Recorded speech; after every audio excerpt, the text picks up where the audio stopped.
علی عمران ممتاز صاحب موجود ہیں جو کہ 13 کتابوں کے مصنف ہیں، صدارتی ایوارڈ یافتہ ہیں، لیکن ان تمام تر اچیومنٹس کے باوجود یہ برگر کا ایک سٹال، ایک سیٹ اپ رن کر رہے ہیں۔ 13 کتابوں کے علاوہ 3 کتابیں پائپ لائن میں ہیں، ایک کتاب انشاءاللہ ہفتہ یا اتوار کو مارکیٹ میں آ جائے گی۔ جو صدارتی ایوارڈ ہے کب آپ کو ملا تھا؟ 2009 میں میری کتاب تھی روشن روشن میرا دیس، اس پر مجھے ملا۔ پھر 2018 میں میری کتاب تھی سیرت النبی صلی اللہ علیہ وسلم پر۔ وہ ہائی فائی پروٹوکول جو کہ وزیر اعظم کو دیا جاتا ہے، وہ پروٹوکول آپ کو ملا، اختتام پذیر ہو گئی اس برگر کے سٹال پر، کیا جذبات تھے؟ السلام علیکم۔ وعلیکم السلام۔ کیسے ہیں آپ؟ الحمدللہ۔ علی عمران، 13 کتابوں کے آپ مصنف ہیں، میں نے ٹھیک کہا ہے؟ ہاں بالکل 2 بار صدارتی ایوارڈ یافتہ، بالکل صحیح کہا آپ نے، اس کے علاوہ سینکڑوں ایوارڈز آپ کے پاس ہیں، ایسا ہی ہے اور ایم ایس سی میس کام یعنی ماسٹر ان میڈیا کمیونیکیشن آپ نے کی ہوئی ہے۔ جی بالکل صحافت کے لیے بہت زیادہ ضروری ہے، بالکل، کیوں نہیں۔ اس سب کے باوجود آپ یہ میرے عقب میں لگا ہوا برگر کا ایک سٹال رن کر رہے ہیں، یہ بتائیے گا کیا اس کے پیچھے کی کیا کہانی ہے؟ اس کے پیچھے کہانی صرف یہی ہے کہ روزگار کے لیے دھکے کھانے کی بجائے سوچا کہ ہم اپنا کوئی چھوٹا موٹا کام کر لیں۔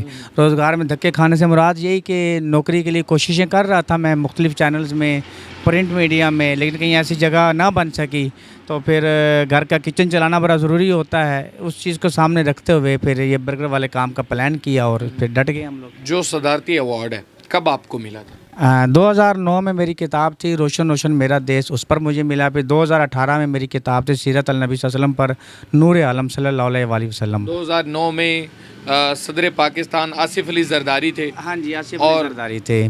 2018 میں عارف صدر الوی صاحب۔ پاکستان عارف الوی صاحب تھے۔ جی عارف الوی صاحب تھے۔ ان دونوں سے آپ ایوارڈ لے چکے ہیں۔ ہاں جی بالکل جی۔ میس کام کب کی ہے؟ کون سی ڈیٹ پر، کون سے سال میں میس کام کیا ہے؟ 2018 کے لاسٹ میں میتھس کام کمپلیٹ ہوا، اور 2019 کے یعنی کہ سٹارٹ میں میں نے انٹرنشپ کی ایک چینل سے، اور وہ تقریباً مارچ تک چلی ہے۔ اس کے بعد کرونا آیا، انٹرنشپ کا ہمیں سرٹیفکیٹ مل گیا تھا، اور اس کے بعد پھر آگے سسٹم نہیں بن سکا۔ تو انٹرنشپ بیس پہ آپ نے کہیں اپلائی نہیں کیا کسی چینل میں جاب کے لیے؟ ہاں، جس چینل میں انٹرنشپ کر رہا تھا وہاں ہمارے جو باس تھے ان کو مکمل مجھ پر اعتبار ہو چکا تھا، وہ یہی چاہتے تھے کہ میں اسی چینل سے اپنا کیریئر کا آغاز کروں، لیکن کرونا کی وجہ سے تمام معاملات ڈسٹرب ہوئے۔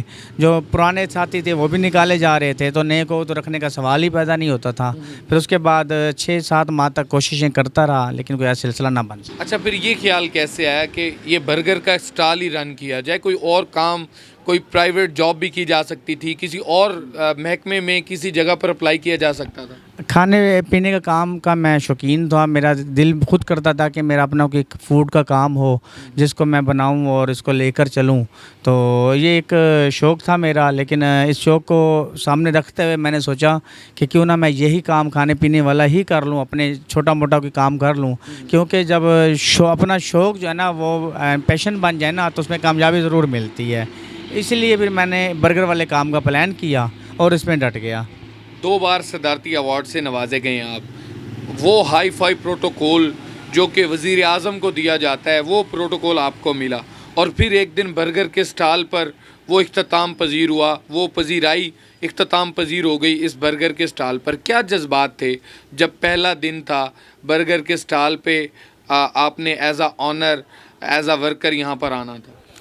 دیکھیں جی، نشیب و فراز زندگی کا حصہ ہوتے ہیں، تو اتنی یعنی کہ تعلیم کے بعد بڑی بڑی جگہوں پہ، بڑے بڑے ہوٹلوں میں رہائش، وزیر اعظم جیسا پروٹوکول ملنا یہ نصیب کی بات ہوتی ہے۔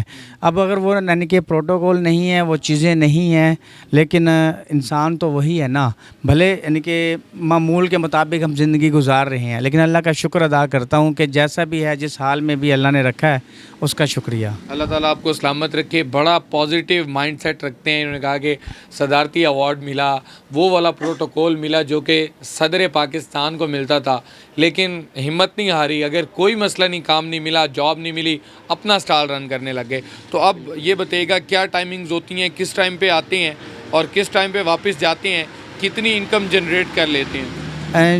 شام کو 5:30 بجے ہم آ جاتے ہیں، 12 بجے تک ہم اپنا کام کرتے ہیں، 12:15 بجے تک تقریباً دکان کلوز۔ 6 گھنٹے پر مشتمل یہ ٹائم۔ لیکن اس سے پہلے شام میں بنانی ہوتی ہے، ہم گھر میں بیٹھ کے بناتے ہیں، کیونکہ اور بھی بہت ساری چیزیں ہوتی ہیں جنہیں ہم نے مکمل کرنا ہوتا ہے اور پھر دکان پر لے کر آنا ہوتا ہے، تو تقریباً یہ 10 گھنٹے کا کام ہے ہمارا۔ تو نشیب و فراز میں فیملی کو لے کر چلنا بڑا مشکل ہوتا ہے،